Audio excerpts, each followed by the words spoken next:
Inggris kelihatannya telah mempersiapkan segi keamanannya dengan mengungsikan semua penduduk sipil barat yang terdiri dari para wanita-wanita dan anak-anak kecil untuk diberangkatkan keluar dari Surabaya pada tanggal 5 November 1945. Dalam perjalanan keluar dari Surabaya, terlihat LST dan kapal-kapal Inggris yang sedang mengangkut pasukannya yang baru untuk memperkuat pertahanannya di Surabaya.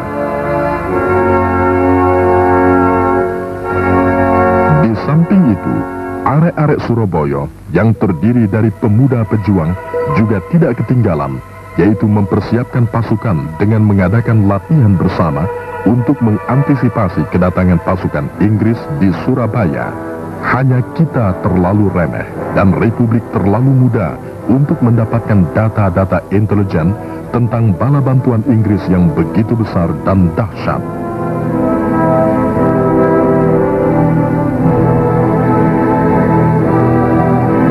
Pada tanggal 6 November 1945, pasukan Inggris dalam pertemuan di Singapura memberangkatkan beberapa pesawat dari Skadron RAF dari Pelabuhan Udara Singapura, Changi, menuju Surabaya melalui Jakarta dan Semarang. Pesawat-pesawat ini telah dilengkapi dengan senjata-senjata berat untuk menggempur Surabaya dari udara.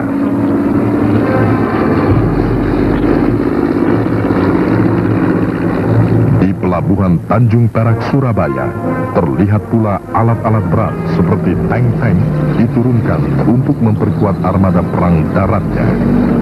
Inilah serdadu Belanda dan Nika yang datang memboncengi pasukan sekutu di Surabaya.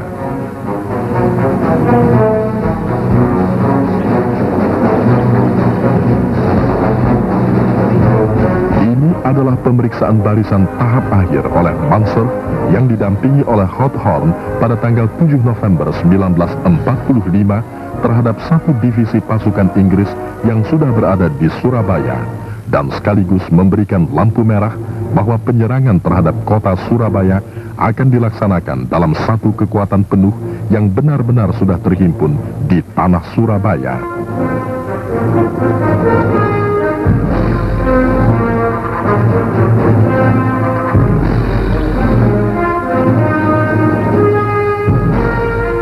Begitupun pemasangan bom-bom pada pesawat tempur telah dipersiapkan secara cermat. Di samping itu, para pejuang Surabaya juga telah mencium gelagat yang kurang baik dari pihak Inggris dan telah berjaga-jaga di sekitar pelabuhan Surabaya. Pada tanggal 9 November pagi, pasukan Inggris dengan kekuatan sebesar satu divisi, baik dari udara, laut maupun di darat, telah dipersiapkan sepenuhnya untuk mengadakan penggempuran terhadap kota Surabaya. Sebaliknya di pihak arek-arek Surabaya pun telah mengantisipasinya, yakni dengan menghimpun seluruh kekuatan yang ada untuk membela tanah tercinta Indonesia. Panzer mulai menyebarkan pamflet yang isinya menyerukan agar rakyat Surabaya menyerahkan semua senjata kepada pasukan Inggris selambat-lambatnya pukul 6 pagi pada tanggal 10 November 1945. Namun ultimatum tersebut dianggap sepi oleh rakyat Surabaya. Setelah Inggris merasa kuat dengan datangnya bala bantuan pasukan dan alat-alat perang, maka Surabaya digempur. Maka pada tanggal 10 November 1945, pukul 6.30 pagi hari, Inggris mulai membombardir Surabaya. Inggris menghujani kota Surabaya dengan peluru meriam. Sementara dari udara, pesawat-pesawat Mosquito dan Spitfire Inggris menjatuhkan bom-bomnya di tanah Surabaya. Asap hitam mengepul dan kerusakan pun terjadi akibat pemboman Inggris yang bertubi-tubi dan membabi buta di dalam kota Surabaya. Peluru mortir ukuran besar menghujani kota Surabaya. Rakyat Surabaya dengan senjata yang berhasil dirampas dari pasukan Jepang serta senjata yang berhasil diperoleh dari hasil pertempuran 3 hari dengan Inggris mengadakan perlawanan sengit. Mereka yang tidak memperoleh senjata menggunakan bambu-bambu runcing sebagai senjata dan bom-bom botol. Tanggal 10 November, kemudian diperingati sebagai Hari Pahlawan oleh seluruh rakyat dan bangsa Indonesia. Inilah suasana sengit pertempuran Surabaya pada tanggal 10 November 1945. Satu lagi Jenderal Inggris, yaitu Brigadir Jenderal Lauder Simon, mati sewaktu take off dengan pesawat Mosquito dari Moro Kerambangan, ditembak jatuh bersama pilot Sersan Osborne.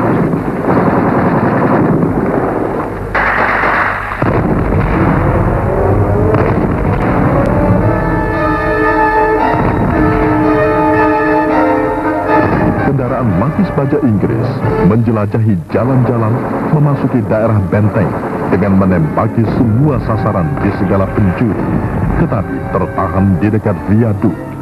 Pertempuran sengit berkobar di mana-mana, dari rumah ke rumah, di jalan-jalan, di daerah-daerah seperti Simampir, Sawah-Pulo, Sidotopo, Nyamplungan, juga di jalan kereta api viaduk, bahkan kantor gubernur Surabaya, Embong Malang, Keputran, Darmo, dan sekitarnya tidak luput dari arena pertempuran sengit ini. Pertempuran sengit sebagai perlawanan rakyat Surabaya juga terjadi di stasiun kereta api Pasar Turi, markas BPM di Wonokromo, Kebun Binatang, dan Jembatan Wonokromo pada tanggal 2 Desember 1945. Setelah 3 minggu pertempuran, akhirnya Inggris menduduki Wonokromo dan kemudian menyeberang ke Wonosobo. Pada tanggal 12 November 1945, barulah meriam-meriam kita dan ek-ek anti serangan pesawat udara yang kita miliki berfungsi atas bantuan ahli-ahli tembak meriam yang datang dari berbagai pelosok di Jawa ke Surabaya setelah mendengar permintaan Bung Tomo melalui radio.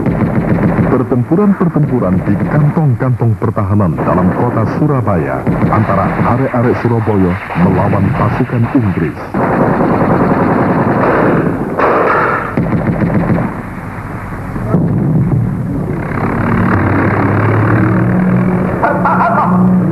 Allah akan memberikan kemenangan kepada kita. Daerah Jembatan Merah diduduki oleh pasukan Inggris. Di daerah ini banyak terdapat masyarakat Cina yang juga mempunyai badan palang merah. Permulaan pertempuran dimulai dari Moro Kerambangan, ujung Tanjung Perak.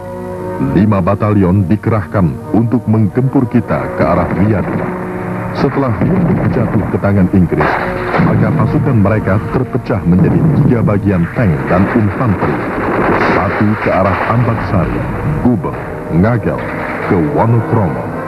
Sedangkan pasukan induknya menembus kota melalui kantor gubernur, Tunjungan, Embong Malang, Simpang, Kayu Asin, Keputran, melalui Darmo ke Wonokromo. Dan sayap kanannya menembus Pasar Turi, Sawahan, Lenes Boulevard ke Wonokromo dan kembali turun melalui Darmo untuk menghantam kita di Keputran. Dan akhirnya berjatuhanlah banyak korban di pihak kita di daerah Keputran, termasuk anak-anak Trik dan penghuni penjara Kalisosok yang ikut terkubur dalam barisan berani mati. Setelah viaduk jatuh ke tangan Inggris, maka mulailah mereka menghujani dengan bom dan mortir-mortir ukuran besar ke dalam kota. Juga serangan udara dan meriam ke garis-garis pertahanan kita di sektor timur dan tengah serta barat, sehingga banyak rakyat menjadi korban. Pertempuran yang tidak seimbang ini mengakibatkan pasukan Inggris menguasai kota dan menjelajahi seluruh jalanan dengan menggunakan tank-tank dalam bentuk konvoi dalam jumlah yang cukup banyak. Penggempuran dari udara oleh pasukan Inggris selalu dibalas dengan menggunakan meriam-meriam anti serangan udara ek-ek dengan kaliber 20 dan 40 mm yang dilakukan oleh pejuang-pejuang arek-arek Surabaya. Di daerah Wonokromo dan Gunung Sari, pasukan Inggris selalu dalam keadaan siap siaga, berjaga-jaga dan memonitor untuk mengetahui situasi dan kondisi dari pasukan Inggris lainnya yang berada baik di dalam kota maupun di luar kota.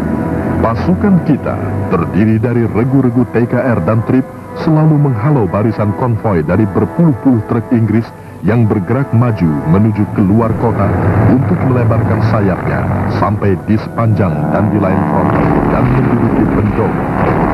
Meriam ek-ek kita tanpa henti-hentinya terus menembaki pesawat-pesawat Inggris yang melintasi kubu pertahanan para pejuang Surabaya, dan beberapa pesawat ditembak jatuh. Barisan konvoi dan berpuluh-puluh truk terlibat dalam aksi pertempuran yang berkobar di daerah Wonocolo.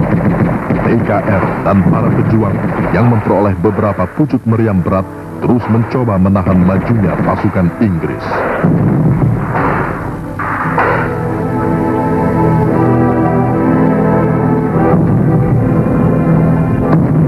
Meriam-meriam kaliber 70 dan 75 mm juga menghantam beberapa tank Inggris sehingga mengalami rusak berat.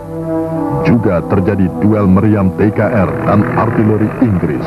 Peluru meriam kaliber 75 mm kita menghantam satu kapal Inggris yang sedang merapat di Tanjung Perak. Para pejuang serta rakyat Surabaya memiliki semangat berjuang yang tinggi, sehingga secara terus-menerus mengadakan perlawanan terhadap pasukan Inggris yang selalu bergerak maju keluar kota menuju ke Sepanjang dan Kletek dengan menggunakan peralatan-peralatan berat seperti tank-tank Shelton dan meriam howitzer, diikuti oleh konvoi truk dengan infanterinya.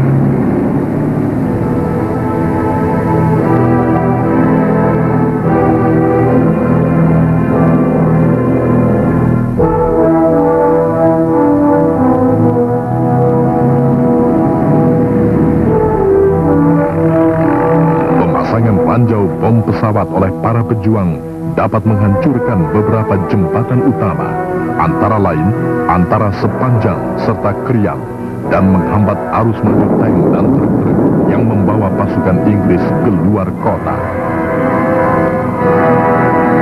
Pertempuran di luar kota masih terus berkobar, meskipun di pihak kita berjatuhan banyak pejuang yang mati dan luka-luka akibat pemboman dan mortir. Di daerah Gunung Sari, Sepanjang, dan Kletek, di mana terlihat pasukan Inggris selalu siap siaga berjaga-jaga, dan para pejuang Surabaya tetap menggempur dari segala penjuru. Akhirnya, Inggris dapat menguasai Wonocolo dan Waru. Penyerbuan dan penyerangan pasukan Inggris yang bergerak maju selalu dalam kekuatan penuh. Rakyat Surabaya sama sekali tidak gentar dan menyapu pada sebuah moto, merdeka atau mati. Akhirnya, kota Surabaya jatuh ke tangan pasukan Inggris setelah pertempuran yang memakan waktu 21 hari, yaitu dari tanggal 10 November hingga 1 Desember 1945, memakan korban 12.000 pejuang dan rakyat yang tewas, dan kurang lebih 1.400 di pihak Inggris.